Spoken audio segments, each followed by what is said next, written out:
Hello बच्चों। तो एमपीडिया channel पर आपका स्वागत है और आज का टॉपिक है ट्रिगोनोमेट्री। ठीक है ना। यहाँ पे कुछ बच्चे ऐसे हैं जो कह रहे थे बहुत दिन से कि सर ट्रिग्नोमेट्री पढ़ा दीजिए, सर ट्रिग्नोमेट्री पे एक वीडियो होना चाहिए, है ना। तो इसलिए अब आप देखिए कि ट्रिग्नोमेट्री है क्या। ठीक है, आज का टॉपिक क्या है,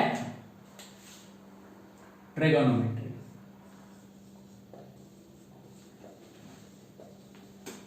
ट्रिगोनोमेट्री क्या है? ट्रिगोनोमेट्री, ट्रिगोनो का मतलब क्या है? ट्राई गोनोमेट्री। ओके, ठीक है ना। तो ट्राई का मतलब क्या होता है? Three. Okay, three. Gon means sides, ठीक है। And metry means measurement. It means the measurement of three sides. We can say that a branch of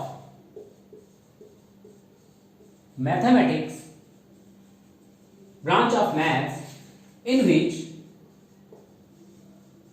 we studied about angle measurement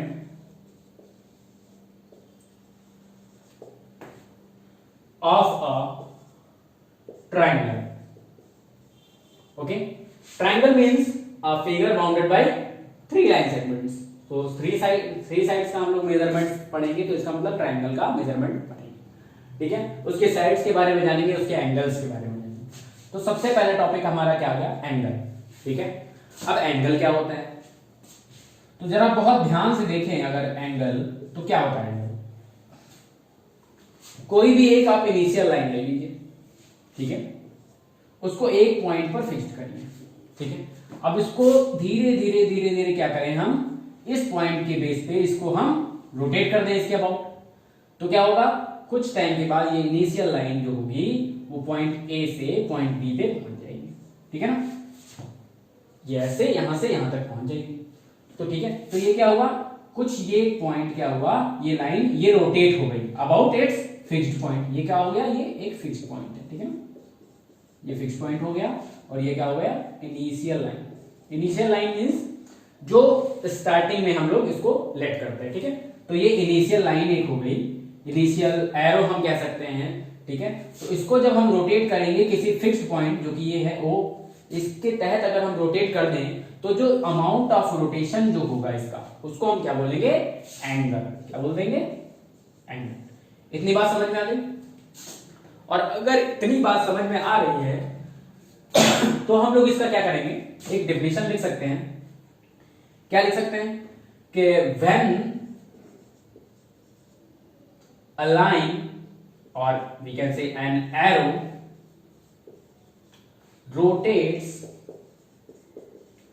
about its fixed point.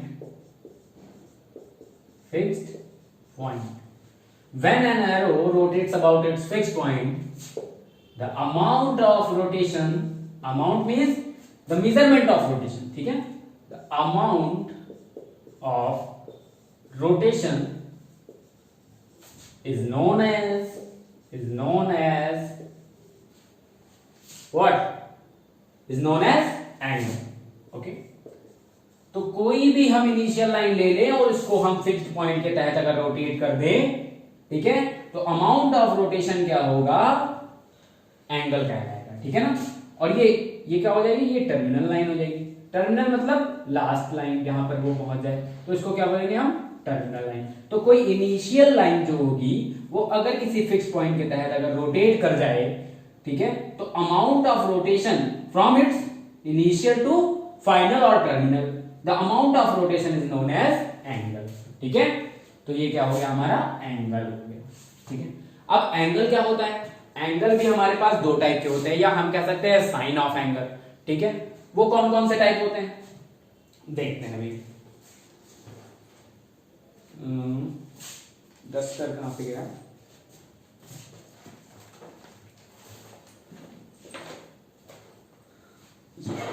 ठीक है, तो अब हम क्या पढ़ेंगे, इसकी एंगल हो गई, इसकी डेफिनेशन आप नोट कर लीजिए। अब एंगल के बाद हम लोग पढ़ेंगे टाइप ऑफ एंगल्स, ठीक है। मतलब वो टाइप ऑफ एंगल नहीं कि एक्यूट एंगल, ऑब्ट्यूज एंगल हम लोग पढ़ने जा रहे हैं। हम लोग क्या पढ़ने जा रहे हैं, type of angle on the basis of its rotation. क्या पढ़ेंगे, type of angle on the basis of rotation. मतलब रोटेट वो किस तरफ से करता है, किस साइड में करता है, रोटेशन। Okay, rotation. क्या पढ़ने जा रहे हैं, type of angle on the basis of rotation. Rotation ये बहुत ही इंपॉर्टेंट टाइप है कि रोटेशन है। अगर हम कहते हैं कि on the basis of sides, तो हम लोग क्या पढ़ेंगे, फिर इक्विलैटरल वगैरह पढ़ने लगेंगे, ठीक है। और अगर हम लोग पढ़ने लगे, अगर हम लोग कहते हैं angle on the basis of its angle, तो एक्यूट एंगल, ऑब्ट्यूज एंगल पढ़ेंगे। तो हम लोग क्या पढ़ने जा रहे हैं, on the basis of rotation, ठीक है। अब रोटेशन क्या होता है, या तो एंगल हम लोग कैसे मेजर करेंगे, क्लॉकवाइज में, एंटी क्लॉकवाइज में, और या तो हम मेजर करेंगे क्लॉकवाइज में, ठीक है। तो हम लोग क्या मेजर करने जा रहे हैं, जैसे ये मान लीजिए एक एंगल है, ठीक है, और रोटेट हो रहा है कैसे, घड़ी कैसे घूमती है भाई, घड़ी घूमती है अपवर्ड की तरफ। मतलब क्या है, एंटी क्लॉकवाइज, एंटी क्लॉकवाइज, ठीक है। अगर कोई रोटेशन, अगर किसी एरो का रोटेशन क्या होगा, एंटी क्लॉकवाइज होगा। कैसा होगा, एंटी क्लॉकवाइज, ठीक है। मतलब क्या है, जैसे घड़ी ये घूमती है उसकी अपोजिट डायरेक्शन में, ठीक है। अगर उसके अपोजिट डायरेक्शन में घूमती है तो हम इसको क्या बोल देंगे, एंटी क्लॉकवाइज। भाई एंटी क्लॉकवाइज हो गया तो इसका मतलब ये एंगल हम क्या कहेंगे, पॉजिटिव एंगल। क्या कहेंगे, पॉजिटिव एंगल, ठीक है। हाँ, तो इसका मतलब क्या है, पॉजिटिव एंगल क्या है कि when a line rotates about its fixed point as anticlockwise direction, ठीक है। अगर वो एंटी क्लॉकवाइज डायरेक्शन में अगर हम मेजर करते हैं या रोटेट होती है कोई लाइन, तो उसको हम क्या बोलेंगे, पॉजिटिव एंगल। तो पॉजिटिव एंगल की डेफिनेशन हम लोग क्या लिख सकते हैं, when measurement of when angle is at anti-clock direction, या हम कह सकते हैं when angle measurement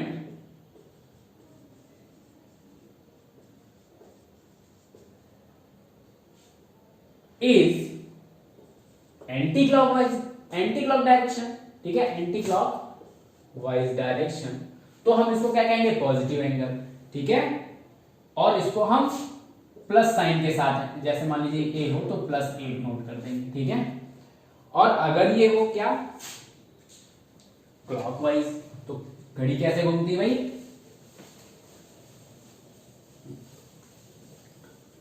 घड़ी के घूमने का तरीका क्या है भाई, घड़ी के घूमने का तरीका क्या है, ऐसे इधर से चलती है ऐसे, तो इसको हम क्या कहेंगे, क्लॉकवाइज कह देंगे। क्या कह देंगे, क्लॉकवाइज, ठीक है।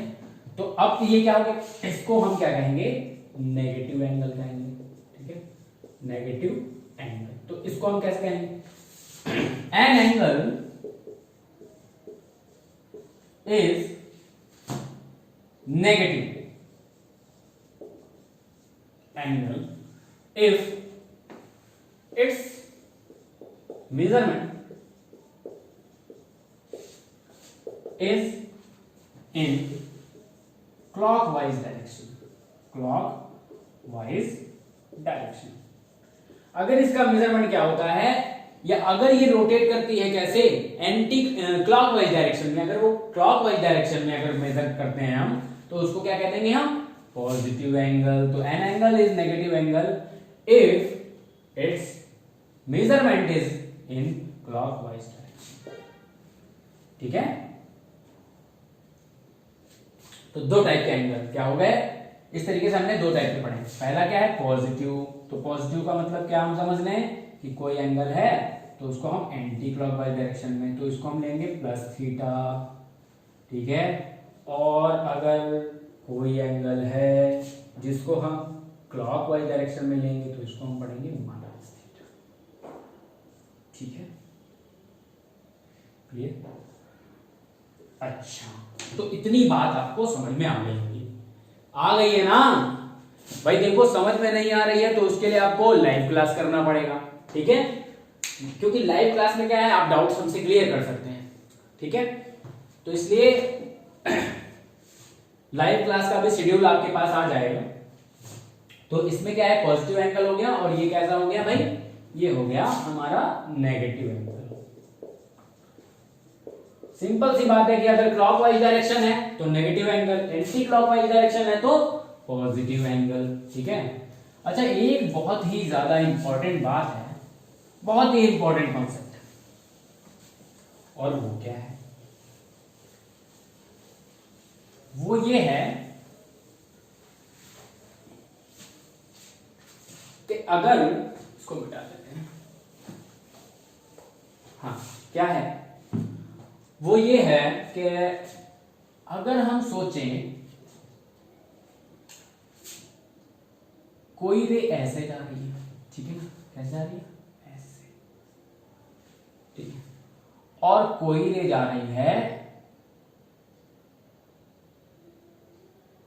ऐसे, ठीक है, और ये चाहे ऐसे जा रही है,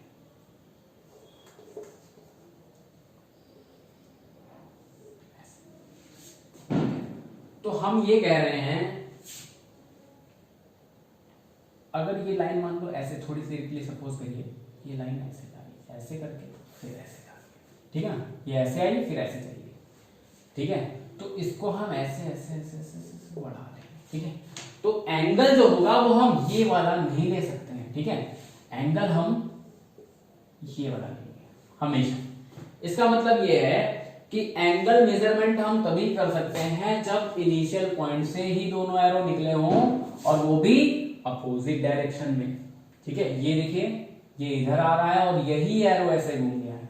अगर ये अपोजिट डायरेक्शन में नहीं होंगे तो एंगल मेजरमेंट नहीं हो पाएगा, ठीक है? तो एंगल मेजरमेंट के लिए जरूरी क्या है कि जो भी एरोज हैं उनकी डायरेक्शन क्या होनी चाहिए, अपोजिट होनी चाहिए। अपोजिट का मतलब क्या है कि ये जो एरो है ये ऐसे नहीं जाएगा, अगर ये वाला एंगल हम ले सकते, ये भी बाहर की ओर जा रहा है और ये भी आउटसाइड जाना चाहिए, दोनों एंगल, ठीक है? अब हम लोग क्या पढ़ेंगे, एंगल मेजरमेंट। फिर से समझ लीजिए अगर ये नहीं समझ में आई बात, मैं कह रहा हूं कि अगर कोई एरो ऐसे आया और ऐसे चला गया, ठीक है, तो एंगल हम ये नहीं लेंगे, इसको हम एंगल नहीं कहेंगे। एंगल को हम तभी लेंगे जब वो दोनों ही एरो क्या हो, आउटसाइड की ओर जाएं, तभी उनके बीच का जो एंगल होगा वही एंगल हम हमेशा टेक करेंगे, ठीक है ना? अब हम लोग पढ़ेंगे एंगल मेजरमेंट। क्या पढ़ेंगे, angle measurement. Angle measure, angle measurement क्या है? एंगल मेजरमेंट का सीधी सी मतलब है कि किसी भी चीज को हम लोग मेजर करते हैं, जैसे कोई भी क्वांटिटी है, कोई भी मास है, तो मास को हम केजी से डिनोट करते हैं ना, केजी यूनिट उसकी होती है। तो ऐसे ही एंगल्स की भी यूनिट्स होती है, ठीक है? तो एंगल की यूनिट क्या होती है, डिग्री होती है। क्या होती है, डिग्री।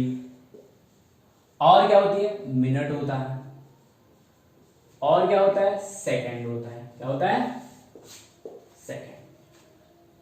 कह सकते हैं कि डिग्री क्या है, इसकी एंगल की यूनिट है, और ये जो दो हैं इनको हम सब यूनिट्स बोल देंगे। क्या बोल देंगे, सब यूनिट्स। ये भी है सब यूनिट और ये भी है सब यूनिट। ये क्या है, यूनिट है। तो एंगल के मेजर करने की जो यूनिट्स हैं वो क्या है, डिग्री है, मिनट है और सेकंड है। तो डिग्री क्या होता है, ठीक है, क्या होता है देखो,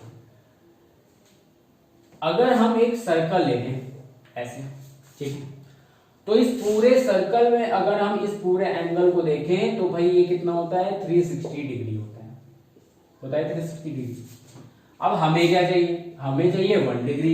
1 डिग्री तो है, ये लिख लेते हैं 1 डिग्री। तो 1 डिग्री का मतलब क्या है कि 1/360th पार्ट क्या होगा भाई, ये 1 डिग्री हो गई, इसके बाद 2 डिग्री हो गई, 3 डिग्री होगी, 4 डिग्री, ऐसे कर करके ये 360 डिग्री बना लेगा। तो इसका मतलब क्या है, 1 डिग्री क्या है, कंप्लीट रोटेशन क्या है, 360 डिग्री। ठीक है, 1 कंप्लीट रोटेशन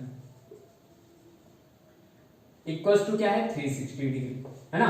और अगर हम 360 से दोनों तरफ डिवाइड कर दें तो ये क्या हो जाएगा 1/360th part of complete rotation is equal to 1 degree. Simply हम लोग कह सकते हैं कि 1 डिग्री क्या है, 1 डिग्री है 1/360th part of a complete rotation. Complete rotation 360 का होता है, तो अगर 360 के छोटे छोटे भाग करते हैं हम तो क्या हो जाएगा 1 डिग्री जो होगा वो क्या होगा, एक सर्कल जो कंप्लीट रोटेशन होता है उसका 1/360 पार्ट होगा, ठीक है ना। अच्छा, इसको रिप्रेजेंट कैसे करते हैं, 1 डिग्री को भैया 1 और एक ऊपर से इसको हम बोल देते हैं 1 डिग्री, ऐसे रिप्रेजेंट करते हैं, ठीक है। चलो, तो ये 1 डिग्री की डेफिनेशन हो गई। अब हम लोग पढ़ने जा रहे हैं 1 मिनट की। तो 1 मिनट भाई क्या होता है, भाई घड़ी तो आप लोग देखे ही हैं, वॉच, उसमें डिग्री, घंटा, घंटा बोलते हैं ना उसको हिंदी में, हाँ वही। तो घंटा होता है, मिनट होता है, सेकंड होता है, ऐसे ही घंटा जो होता है वो डिग्री होती है, ठीक है ना। और मिनट क्या है, मिनट ये हो गया सेकंड। तो ऐसे ही अगर हम कहें कि 1 घंटे में कितने मिनट होते हैं तो सब लोग बता देंगे 60 मिनट्स होते हैं, कितने 60। और अगर 1 मिनट में कितने घंटे हम कह दें, देखो 1 आवर में कितने मिनट होते हैं 60 मिनट। अगर हम 60 से इसको डिवाइड करते हैं जैसे इस पे किया था तो क्या हो जाएगा 1 minute is equal to 1/60th part of 1 hour. इसका मतलब 1 डिग्री। इसका मतलब 1 मिनट को हम लोग लिख सकते हैं, ऐसे रिप्रेजेंट करते हैं इसको, है ना। क्या लिखते हैं 1/60th पार्ट ऑफ 1 डिग्री। अच्छा, अगर 1 मिनट के लिए हम 1 सेकंड के लिए हम बात करें 1 सेक, ठीक है, 1 सेकंड, मिनट को 1 डैश से और सेकंड को डबल डैश से रिप्रेजेंट करते हैं। 1 सेक को हम क्या है तो कह देंगे 1 सेकंड क्या है भैया, देखो भाई 1 मिनट में कितने होते हैं 60 सेकंड्स। तो 60 से हमने डिवाइड कर लिया तो क्या हो गया भाई 1/60th minute is equal to 1 second. इसका मतलब क्या है 1/60th पार्ट ऑफ 1 मिनट, ठीक है ना।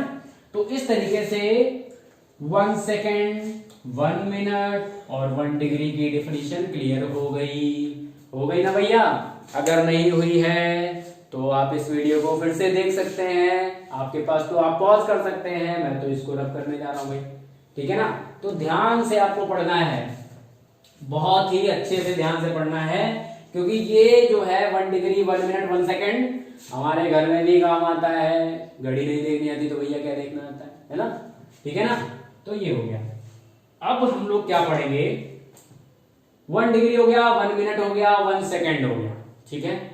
अच्छा सर, क्या मिनट, डिग्री और इसके अलावा भी हम इसको मेजर कर सकते हैं? तो हाँ, हम कह सकते हैं कि 1 डिग्री 1 मिनट और सेकंड्स के अतिरिक्त भी अलावा भी एक यूनिट और है जिसको हम क्या कहते हैं रेडियन। इसको मिटा दें, ठीक है। आप तो बोलोगे नहीं, ये तो वीडियो रिकॉर्ड हो रहा है ना, तो आप कैसे बोल पाओगे, ठीक है भाई। अब क्या है, तो मैं कह रहा था कि एक और डिग्री है, 1 डिग्री उसको क्या कहेंगे हम रेडियन। क्या बोलेंगे रेडियन बोल देंगे, ठीक है रेडियन। अच्छा रेडियन क्या है, रेडियन को हम 1 रेडियन, सी पावर में अगर हम स्मॉल सी लगा दें तो उसको हम 1 रेडियन करते हैं, ठीक है ना। अच्छा अब क्या है 1 रेडियन। आपने एक फार्मूला पढ़ा होगा, angle is equal to arc upon radius. पढ़ा था नहीं पढ़ा था, नहीं पढ़ा था तो पढ़ लीजिए, ठीक है ना। Angle is equal to arc upon radius, ठीक है। तो हम क्या करते हैं एक सर्कल बना लेते हैं, और ये कोई ऐसा वैसा सर्कल नहीं है। ये कैसा है सर्कल, ये है यूनिट सर्कल। क्या है यूनिट यूनिट सर्कल। सर अब ये यूनिट सर्कल क्या होता है? तो यूनिट सर्कल क्या होता है भाई? हम कह देंगे कि कोई भी circle, any circle is of radius 1 unit is known as unit circle. ठीक है ना? मतलब दुनिया का कोई भी सर्कल हो, अगर उसकी रेडियस 1 यूनिट है तो हम उसको कह देंगे यूनिट। ठीक है ना? तो देखते हैं क्या होता है। अगर हम इसमें आर्क जो है वो 1 यूनिट कर दें, ठीक है, और रेडियस तो हमारी 1 यूनिट है ही, लिख लेंगे 1 यूनिट, तो एंगल की क्या हो जाएगा 1/1 मतलब 1 रेडियन। ठीक है ना? 1 रेडियन। इसका मतलब क्या है, ऐसे पढ़िए, किसी यूनिट सर्कल में, यूनिट मतलब क्या है कि 1 यूनिट उसकी रेडियस है ना, कोई भी सर्कल है जिसकी रेडियस 1 है तो उसको यूनिट सर्कल बोलते हैं। तो किसी यूनिट सर्कल में यूनिट लेंथ की जो आर्क है वो उस सर्कल के सेंटर पे जो एंगल सबटेंड करेगी उसको हम क्या कहेंगे 1 रेडियन। मतलब क्या है, यूनिट सर्कल है तो 1 यूनिट रेडियस हो गई, और यूनिट लेंथ की आर्क मतलब 1 यूनिट, इसको भी कह दिया हमने। ठीक है, तो ये क्या हो गया, ये जो एंगल होगा वो हो जाएगा 1 रेडियन। इसका मतलब क्या है कि किसी भी यूनिट सर्कल में 1 यूनिट की जो आर्क है सेंटर पे जो सबटेंड करेगी एंगल उसको हम क्या कहेंगे 1 रेडियन। ठीक है, तो हम 1 रेडियन की डिफिनीशन लिख सकते हैं। क्या लिखते हैं, in a unit circle angle subtended by unit length arc on center of unit circle is known as 1 radian। 1 radian मतलब क्या है कि कोई भी यूनिट सर्कल लेने का मतलब क्या है, उसकी रेडियस 1 है। आप कह सकते हैं कि एक सर्कल ऐसा लिया कि उसको 1 यूनिट ले लिया, ठीक है ना, तो उसका मतलब क्या हुआ कि कोई यूनिट सर्कल होगी तो यूनिट सर्कल में हम 1 रेडियन एंगल हम कहने जा रहे हैं, तो क्या हो जाएगा, angle subtended by unit length arc on centre of unit circle is known as 1 radian. तो भाई हमारा काम खत्म हो गया।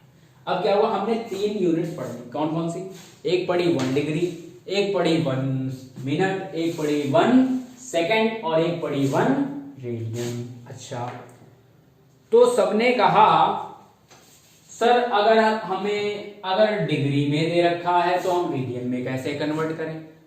तो हमने कहा भाई शायद उसमें कुछ एक रिलेशन होना चाहिए। तो बच्चे ने कहा भाई रिलेशन सर क्या होता है तो बता दीजिए हमें। तो हमने कहा चलो अच्छा बता देते हैं भाई, ठीक है ना। अब हम लोग क्या पढ़ेंगे, हमने रेडियन पढ़ा, हमने डिग्री मेजरमेंट पढ़ा, ठीक है, डिग्री मेजरमेंट और रेडियन मेजरमेंट पढ़ लिया। अब हम लोग क्या पढ़ने जा रहे हैं, अच्छा खास बात क्या है, जो रेडियन जो लगेगा डिग्री है ना, हमेशा सर्कल वाले जितने भी क्वेश्चंस होंगे उससे जो एंगल आएगा वो रेडियन में आएगा।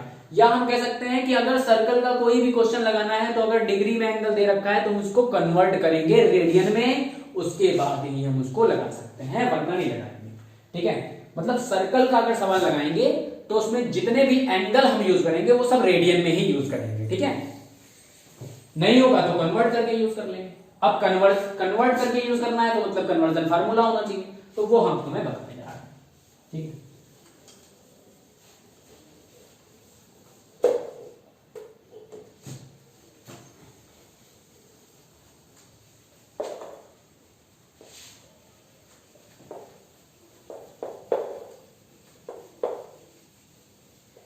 देखिए क्या पढ़ने जा रहे हैं हम लोग, रिलेशन बिटवीन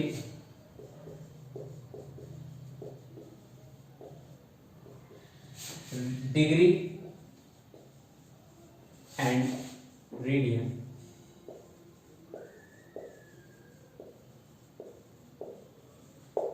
मेजरमेंट। ठीक है, क्या है?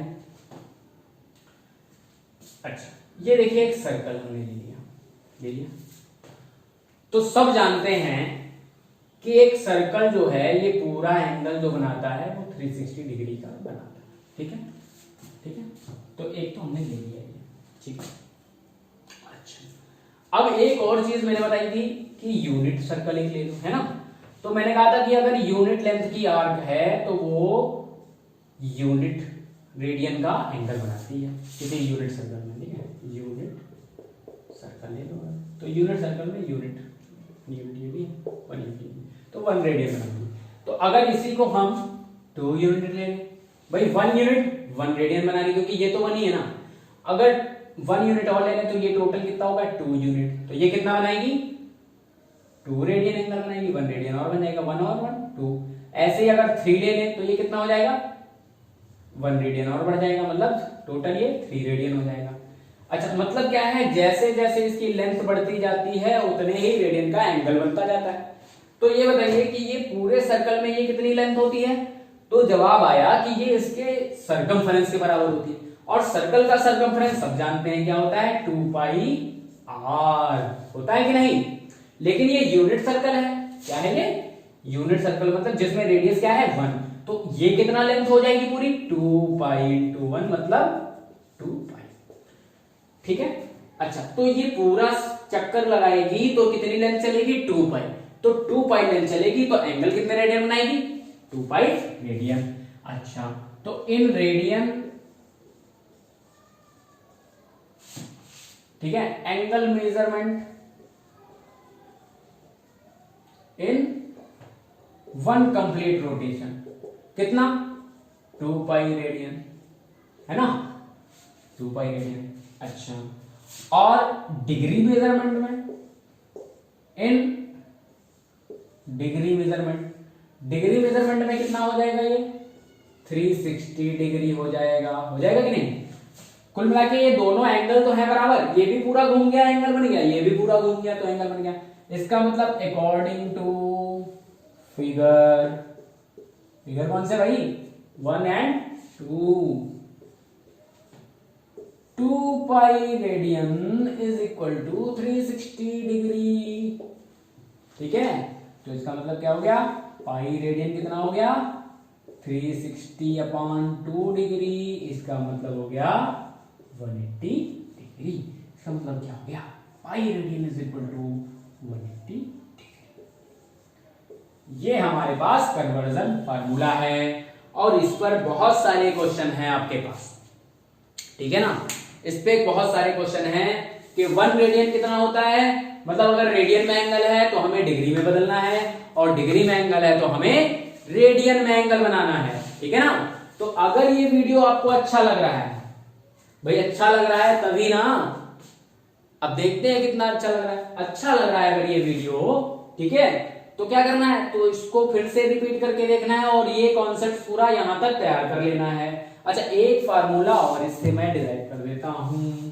ठीक है, उसके बाद आज का ये होमवर्क क्या है कि इतने कॉन्सेप्ट्स आप पढ़ लीजिए और कल मैं एक्सरसाइज इसकी सॉल्व कराऊंगा। ठीक है ना। Pi radian is equal to 180। देखो, pi radian is equal to क्या हो गया? 180 डिग्री हो गया।